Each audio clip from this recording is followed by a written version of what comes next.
Hello, everybody. Glad to be with you again. I apologize for it being so long. Oh my gosh, it's been a really long time since I showed up here. So I apologize for that. I'm glad to be back with you. And let me just start by saying I'm doing an event on December 11th. If you want to come, just come to our website and join our mailing list and you'll be invited. It's free. And it's called Visible and Invisible Elements of a Pathway. It's going to be really fun. Okay, let's dive into this. So this topic is dealing with emotions during conflict. And as I was telling Tyler before we began, the questions that were proposed, some of them were statements, but the questions and the statements that were proposed for this topic are the best that I've ever had for any topic. And yeah, really excited about that. And so let me tell you how this is gonna go. First, I'm gonna deal with the title. So I'm gonna talk about dealing, I'm gonna talk about emotions, I'm gonna talk about during, and I'm gonna talk about conflict. So I'll definitely address the title because I take them very seriously. And then there are a bunch of statements that I am planning on addressing, and maybe not in groups like I've done in the past. They're all just great, but they didn't really want to be clumped together. So we'll see how that goes. You may see me searching for what do I want to answer next. That'll be kind of like the panels of men in our online programs, going through their cards to see what they wanted to answer next. And but I want to tell you ahead of time what I'm not going to answer because because I don't understand what they meant, so I'm not going to just guess, and the other because it's very different than conflict. So the one I'd need more information before I could ever do it, and we don't have space for that here, is handling my energy shifting in his presence when I don't fully understand why in the moment. I think the only thing I could say about that is human beings are often stopped by not understanding, and especially not understanding why. And of course, we have called Lux. We actually release the need to understand and the need to be understood because it keeps us from doing so many things in our lives. So all I could say about that is think about what is the result that you want, or how are you committed to being, and focus on being that without understanding why it shifted. What matters is that it shifted. And maybe what caused it to shift, you can't undo, but you can alter how you're being. And I'll address that more as we go. Wow, Tyler, I guess I did have something to say about that. I didn't think I would. It helped to read it slowly again. Now, what I'm really not going to be talking about is it's so much bigger than a conflict. It is a conflict, but it's so much bigger. How to set boundaries with your husband when he hurts / cheats. Huge. Boundaries is huge. It's a huge part of what I've been working on all this time. And infidelity of all kinds has a source. It always has a source, not a why, a what. What does somebody need that they're not getting, that they've lost confidence in getting, or thought they never could get from you, that has them go elsewhere? And we look at this in understanding sex and intimacy for that particular kind of infidelity. But confidence is a huge part of how humans relate and ways of being, and one of the things that makes people the most attractive to each other. Confidence is, when someone is confident, there is a perception of strength. And human beings, both male and female, are scanning for strength. And then we have different reactions to it, depending on what we think our safety depends on. But Tyler, that'd be a really good topic for time. Unless I already did it, it's awfully familiar. All right, so that's what I'm not going to do. Now, let me talk about dealing emotions during and conflict. So dealing is interesting. Some people, how they deal with emotions is they pretend not to have them. Some people, how they deal with emotions is everything has to stop to interact with this emotion. We can't do anything until this emotion is dealt with, is handled, is suppressed, is understood, or is delved into. So what is the kind of dealing with the emotions you think you're supposed to do? Because I know I asked for dealing, I set this up, dealing with emotions, and the less we deal with them, and the more we can have them, like welcome it instead of resist it and try to get rid of it or try to ignore it or just go with it. The more we can emotion, the better off we're going to be. Okay, emotions. So around here, we distinguish between emotions and feelings. And I subscribe to what someone said. I wish I could credit them. They defined emotions as energy in motion. And so around here, we distinguish emotions are zinging around our bodies. Think of fear, think of excitement, including chemistry. It's on the move and it fires up the body. And I would suggest that we experience emotions, that energy emotion, and our inner caveman or inner cavewoman is perceiving a threat or an opportunity. And the responses are very similar because opportunities become threats almost immediately. They could threaten your priorities, for example. They could threaten your resources. You could die in the process of not having everything to be up to that opportunity. So, so emotions, I like to think of emotions as alarms. And anger, I suggest, is an emotion. Look at where it's going. It's zinging around the body, anger. And in a course we have called Freedom from Being Ordinary, which will come online next year. I won't be doing it live again. We look at what we call the anger spectrum. And the anger spectrum, it escalates. And it could start as, and whatever the word is right for you, that's the thing to pay attention to. It could start at just feeling annoyed or a little bit irritated, a little put off, and then get more intense. Or I think of it as getting louder. What if anger, that emotion, is part of an alarm system to alert us? Alert us. And what does it alert us to? Well, there's two things I've seen that alert us to, and I'll go right to that question next because it's important that we sort it. And that is, it alerts us to that we need something. Now, around here, we define a need as something that has a huge impact when you get it and a big cost when you don't get it. So it's going to have both sides. So one of the easiest ways to relate to it is sleep. We need enough sleep. There's a big cost to not getting enough sleep. There's a big benefit to getting enough sleep. Huge benefits in what we can think, how we can be, even what we can feel. Like feel happy, feel joy. When we haven't gotten enough sleep for too long, we're not going to be able to feel those things. Compassion, patience, out the window. So the emotion of anger we can relate to as an alarm system, and that it's alerting us to that there's something we need to start or where there's something that needs to stop. It's one or the other. It could be both. Something needs to start and something needs to stop. And if we tune in to it when it's a little whisper, a little irritation, what do I need? What do I need? Now, is that easy to do? No.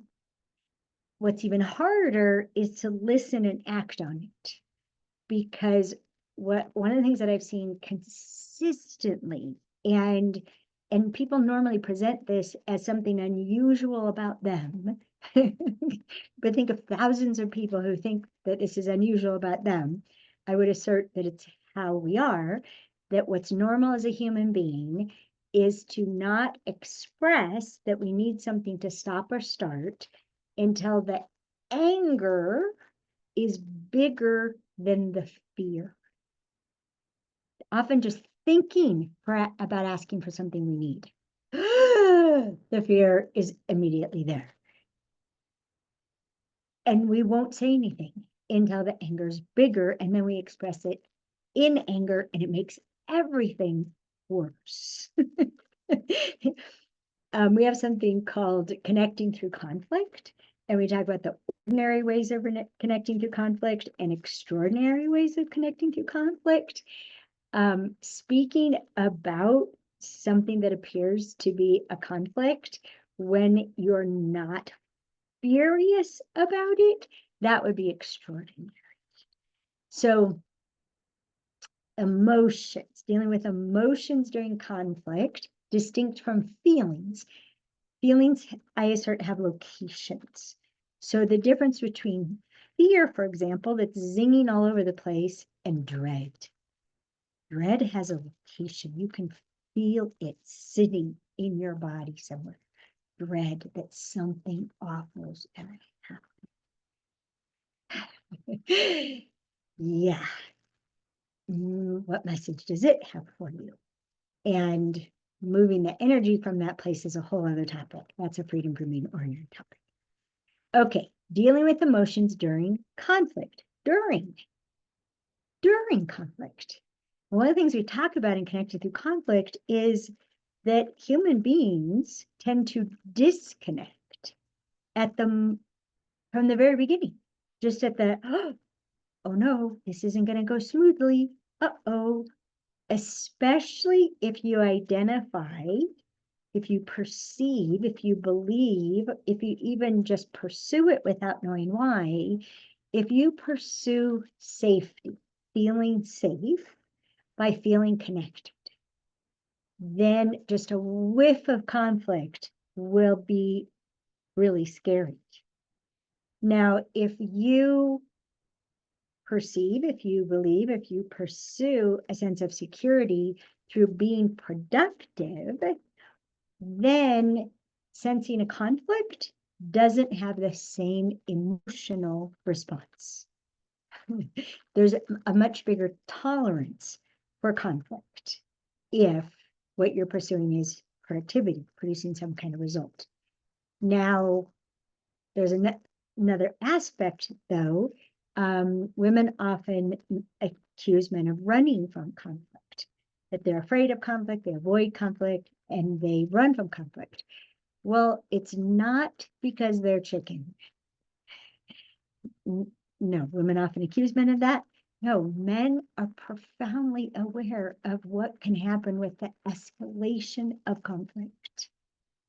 It can literally be deadly. And if it isn't physically deadly, it can kill a relationship that's important to them. They're aware of that. So they don't want to hit into it. And this is why conflict, connecting through conflict, learning how to be extraordinary about conflict is so important. And as we go further down, I'll talk about what we've identified as the four major sources of conflict and how they tend to be a pile up, like that. A 4 times 4 times 4 times 4 car pile up, and they make a mess because we don't distinguish between them. So when I answer the question about, this is a great question I'm gonna get to.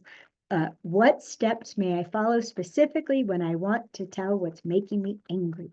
So I'll address that when I get to that question. Okay, let me start with 4 sources of conflict, just so you aren't wondering this whole time. I'm not until the very end. Here are the 4 sources of conflict. And the pileup would be all of this rest. One source of conflict we've already talked about, and that is apparent conflicting needs. When we think what we need is in opposition or an obstacle or is preventing another need being met, or vice versa, that their need is going to prevent my need is going to prevent their need.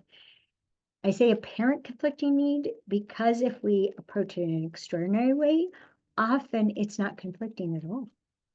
And if it is conflicting, there's still things you can do. You can solve the problem. Another source of conflict are values. Values as in what we organize our lives around. So different than the values we were taught, different than the values we preach, the values that we actually live. These are really important to identify, and it's something we pay a lot of attention to in our Smart Singles, because conflicts at the level of values are conflicts at the level of self and purpose and future. And it will determine how you relate to almost everything: family, money, physical space. It's huge. Wow, yes. And then we have the mischief maker, and we have this thing that I think we're really funny about. So this thing, which can also be a source of conflict, is preferences. Preferences, how you like things to be, how you prefer things to be. Well, I've noticed my preferences even have preferences. And I used to organize my life around my preferences. And lots of time and energy and money spent on my preferences. Not so much anymore.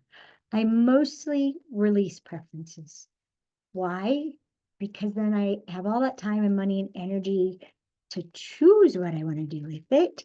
And I have a heck of a lot more peace than when I spent all that energy on having things be the way I preferred. So I can be with, I can tolerate, which means to be with without any loss of admiration or respect or affinity. I can tolerate a whole lot more as I release preferences. But people can end marriages over preferences, especially when, let's see, which one was it, Tyler? I think it was this one. Here's the mischief maker. Here's the mischief maker in response to the question, step by step, right? What steps may I follow specifically? This is question number 8, when I want to tell what is making me angry.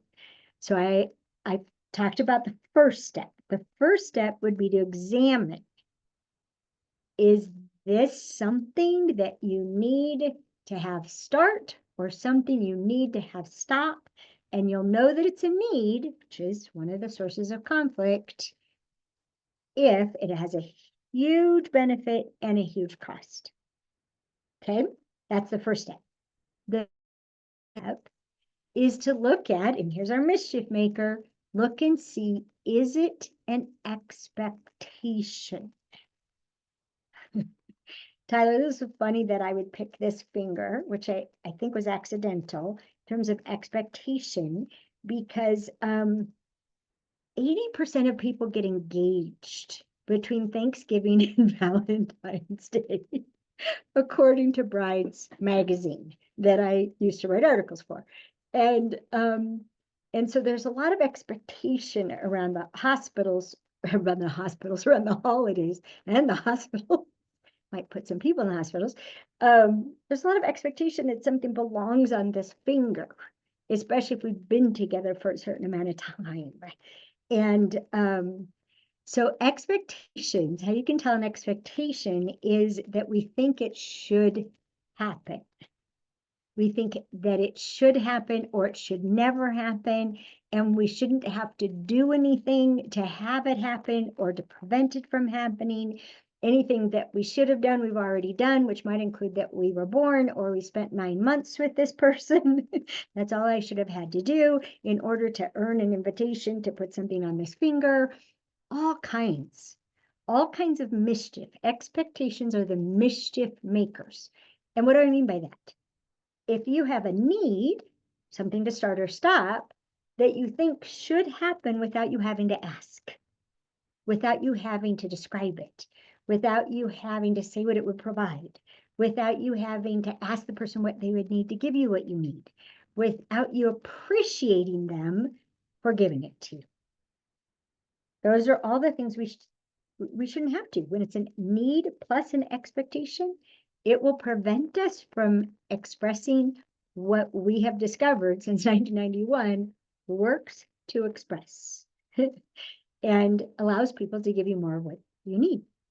If you have a preference, if you have a preference and you expect your preference to be catered to, if you expect your preference to be noticed, because women in general, but anyone who feels dependent, okay, male or female, children, we're born into dependency.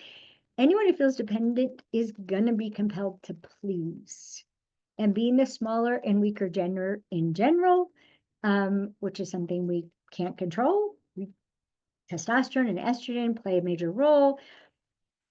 We are much more sensitive to preferences. We catalog preferences. We observe and pay attention to preferences. Even people we've just met will notice they put cream in their coffee. and remember that. Well, I remember reading in People magazine that Cindy Crawford knew her marriage to Richard Gere was over when he brought her tea in bed, because she always drank hot chocolate every morning. And the fact that he hadn't was a symptom of huge dereliction. And he must not really love her or care about her. She didn't say all this, but I am. But she knew it was over because he didn't pick up on she drank hot chocolate. And it's a preference, hot chocolate. Men aren't as sensitive to preferences. We actually have to spell out our preferences to them. This is really important to me. This is an important preference. It makes a difference when it is honored. But if we expect it, which is different than honoring, we expect it should happen without us ever asking, telling, describing, or appreciating. Mischief maker, time preferences. Now, mischief maker times values. What we value is obvious to us. It's obviously the best thing to value. Now, we've identified 6 different sources of values. We talk about this in something called your hidden dominant drivers, which, by the way, everything in our shop products list is on sale, 45% off until next week. So this would be the time, if you're curious about these things, you can get them at deep discounts. But we've identified 6 different sources, values that are the source of people's lives. So for example, if your value, if you're compelled to build something, if your value is legacy, then everything that's consistent with that will be obvious to you, an obvious need, an obvious expectation, an obvious thing that's going to be important that you spend your time and money and energy on. It's going to be so obvious. But it's not going to be obvious to someone who has a very different value, like maybe a value of togetherness or sharing. You wonder why do you keep choosing to not be with me? Obviously, we should be together. But to the other person who has the value of building, you sacrifice being together in order to do what you got to do. So when we have a value, which is the source of the meaning of life for us, I'm not exaggerating, and an expectation that that value be honored, that value be funded, that value have time and energy dedicated to it, that value be supported no matter what.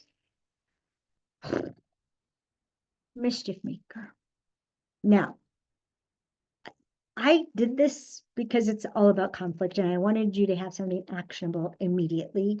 And I encourage you to get connecting through conflict. It's 10 hours, normally $95, on sale, 45% off. It can save your lives, plural, your romantic life, your work life, your parenting life, your family life, your friendship life, even your life with yourself. Because we have conflicts. I and me have conflicts with each other. I have expectations of myself. Ay, ay, ay, ay, ay. Okay. All right. I'm going to keep going. How am I doing, Tyler? I'm doing good. Okay. Thumbs up. All right. So let's start here at the top. Number one, how do you stay in control instead of lashing out? This also pertains to children. So lashing out, how I'm going to interpret that right now is what we call the perception of misbehaving. And this is how expectations can create mischief. If we expect that something should happen and that any good person would do it, or obviously you're my wife, you're my boyfriend, you're my girlfriend, you're my employee, you should do that. Expectations create a perception that the person who's not meeting the expectation by either what they're doing or not doing, that they're misbehaving, that they know the right thing to do and they're not doing it on purpose, and therefore they're misbehaving. And that creates the desire, the compulsion to punish. Punish. Lashing out has a lot to do with punishing. I'm going to make that person pay. What we practice around here, which everything we do is about partnership, is what if they have a good reason for that? And if they have a good reason for that, what might it be? Someone who used to study with us calls it from furious to curious. So you can go from all the way up the anger spectrum to, what is the good reason for that? In the Queen's Code, you can watch one of the main characters, Kimberly, is transforming her relationships all over the place, including with the past, like why her father hasn't been part of her life. What if there's a good reason? She's getting curious about it, right? Or why is her boss telling her a story again? She gets curious about it. Or this way this particular man is behaving. What if there's a good reason for that? Fascinating. So that would be the response to that. How to keep from getting defensive. Okay, this may sound strange, but how to keep from getting defensive, and this happened to me in a huge way, a huge way. Someone was lashing out, and I didn't even know till days later they were lashing out because I have practiced for so long listening differently. So normally how we listen, depending on whether we're looking for connectivity or productivity, connectivity, we're going to be listening, what does this have to do with me? What do they need from me, right? If we're looking for productivity, it's going to be, what's the point of this? What's the problem? What's the problem here? So we'll be listening one of those ways, but the focus is on ourselves. And if when somebody's expressing themselves in a way that is not fun, it's not wonderful, the things they're saying are not nice, if you can still listen, what matters to them or what's true for them. Defensive, you're defensive, that means your attention is here. That's what makes us defensive. We've got to protect this. So what are we paying attention to? This. Right? If we're paying attention to them, what matters to them? What's important to them? What's true for them? What's real for them? These are all different ways of speaking. And we work on this throughout our curriculum because it's one of the most important things we can do. We call it listening to learn. There's also listening to see. There's also listening to acknowledge. There's all these ways to listen that are about, you could say it's that curiosity thing about who is this person, what matters to them, what's happening for them. And it's extraordinary. Defensiveness just goes away. It's just gone. Okay. Pretty fun. It's actually amazing. And when I saw that I'd done that for like 30 minutes of someone saying really not nice things, and I didn't get defensive, and I didn't even know they were attacking me, I was like, Whoa, that is really cool. Still being who I'm committed to being. I didn't even recognize it as an attack. Crazy, wild, cool. Okay. How to speak articulately without becoming sharp when feeling intensely. Okay, my first reaction to that question is don't. Don't try to speak articulately when feeling intensely. They tend to displace each other. And will say things that are exaggerated, or will say something that's intended to hurt the other person or punish them. And it's probably not actionable, and it's just going to make everything worse. So that was my first response, was just don't. And then I modified it was, well, try not to. If you can't not, and you try not to, then I would suggest very short sentences. Very short sentences, things that are to the point, that have no history involved. You bring in the history, oh boy, that is that could be number 5. Tyler, history, another source of conflict, and it piles on like expectation, right? See if you can stay with this conflict instead of connecting it to all these other things. You can tell if you use the word issue that you have connected it to a whole lot of other things. And that is the word that definitely discourages men from even trying, because to them issues are unsolvable. So why spend any energy on it?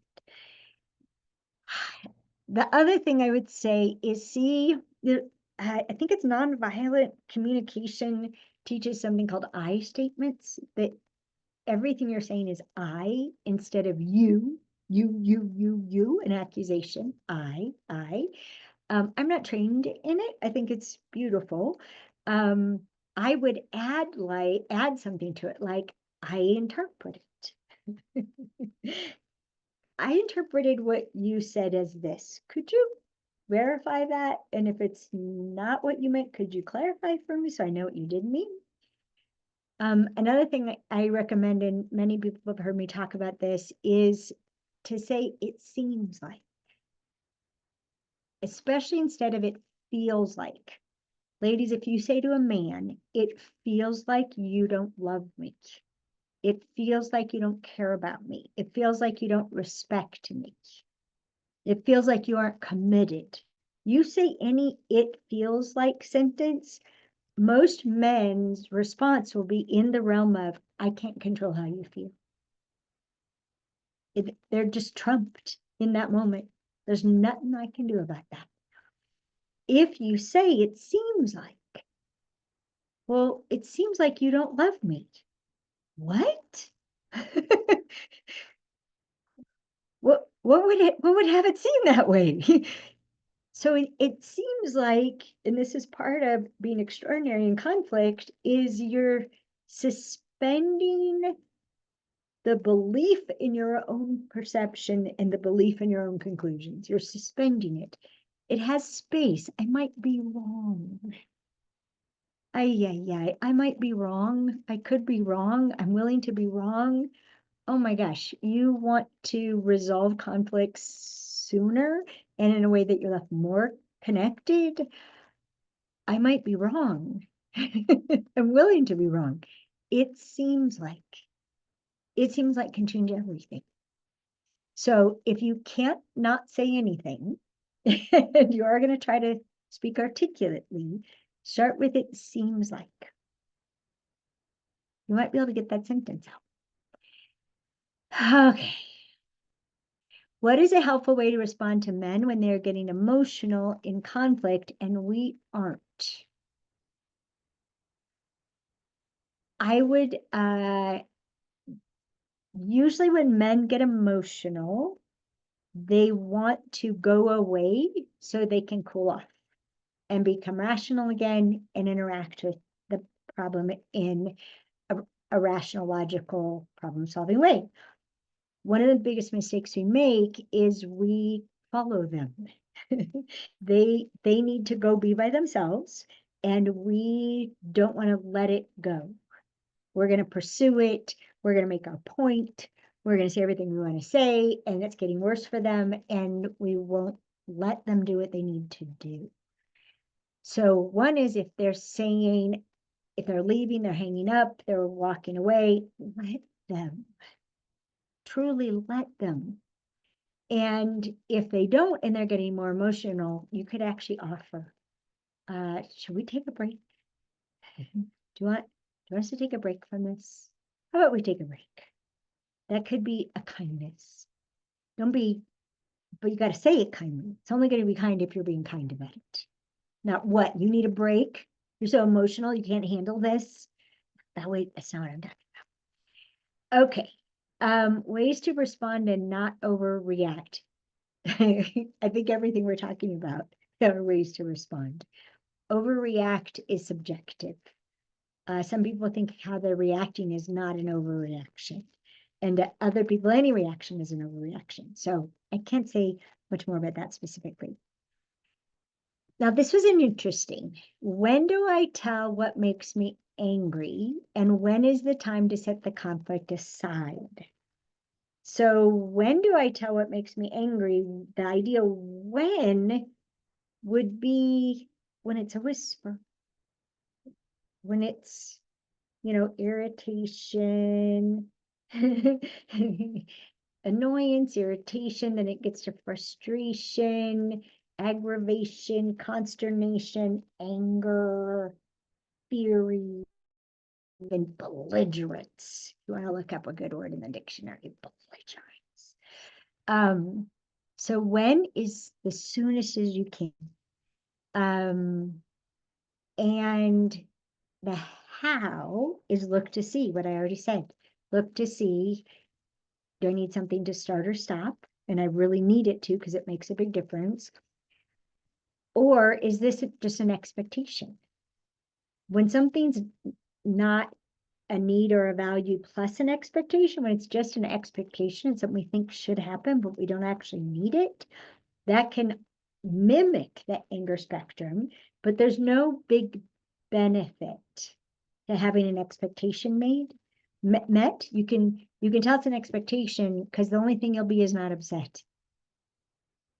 You won't have new capacities, things you can feel and do and be. No, those don't come with expectations being met. They come with needs being met. Okay, so, and when is the time to set the conflict aside, or how is the so when is the time to set the conflict aside? When you don't have the capacities to interact with it. That thing, don't go to bed mad. Please go to bed mad. If you're mad and you're too tired to interact with it in a way that you could question your own perceptions, your own conclusions, go from furious to curious, treat the other person with respect, treat yourself with respect, distinguish what type of conflict is this and get it all separated out, because it could be all of them piled together and they're making each other worse. If you can't do that, then say, how about we each get a good night's sleep and work on this tomorrow sometime? And you may need to, if you're really mad and if your feelings have been hurt, you may need to sleep in separate places. That doesn't have to mean a lot. It can just be, let's get a good night's sleep. Many of you know, Dan and I, we don't sleep together. We have separate bedrooms. Why? So we can get a good night's sleep all the time, not just when we have a conflict. Yeah, we don't have very many of them. Okay, that one. Okay, looking at the time. During conflict, I either go for silent treatment to avoid saying mean things or be rude.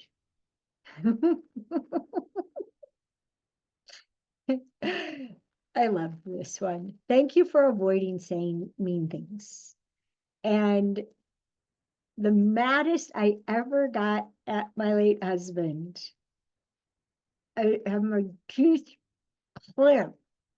And I said to him, I am actively not attacking you.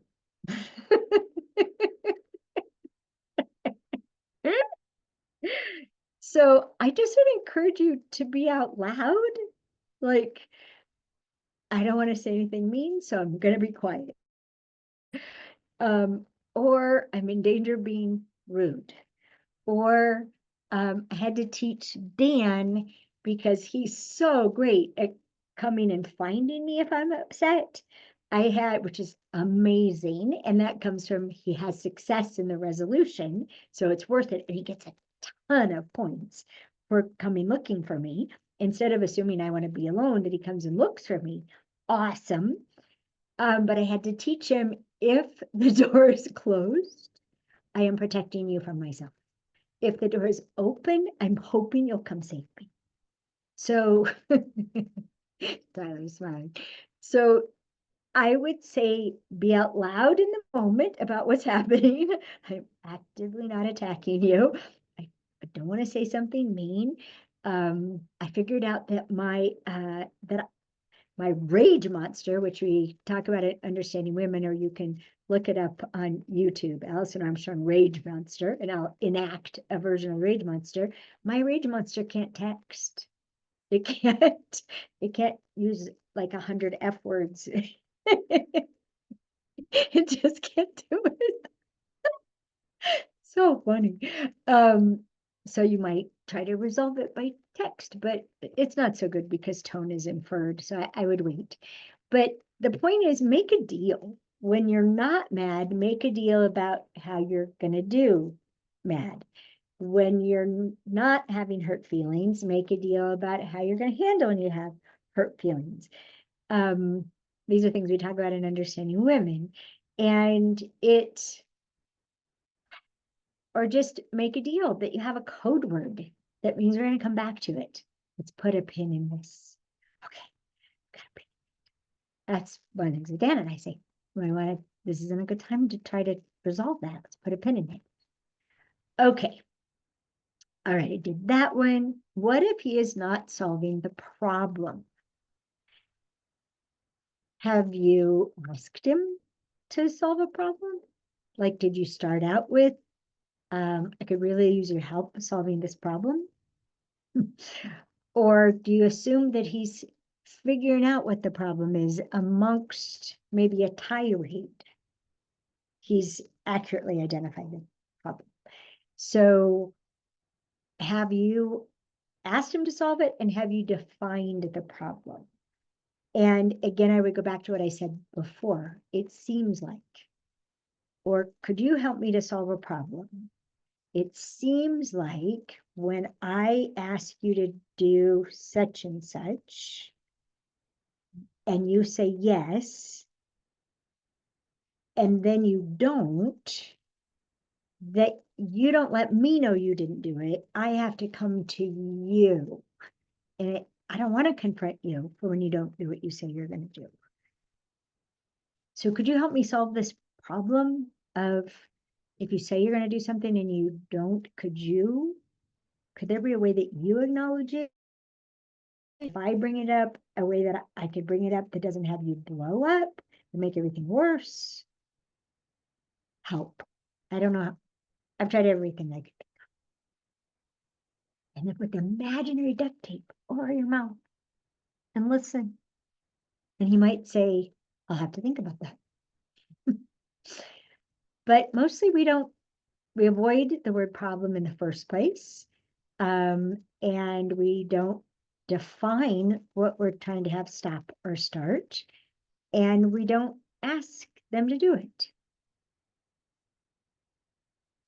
And does he concur that that's the problem? Often we don't even agree on what the problem is. We have a conflict and then we can't agree on what the problem is. And often it's because there's two problems, maybe 3 or 4. Oh, we have a whole set of problems. All right, now this one is interesting. How to not fall back to, quote, your level of training / attacking. Not really sure what that means, but I'll just take it as how to not fall back on attacking while not suppressing your feelings. So emotions, I've talked about. Feelings, all I've said is they have locations, and I talked about the feeling of dread. We also have feelings of shame. We have feelings of sadness, joy, happiness, compassion, patience is actually a feeling. Lots and lots of feelings. And again, we distinguish a feeling has a that lives in your body somewhere. And that's how you know, is because you can feel it. You can feel where it is.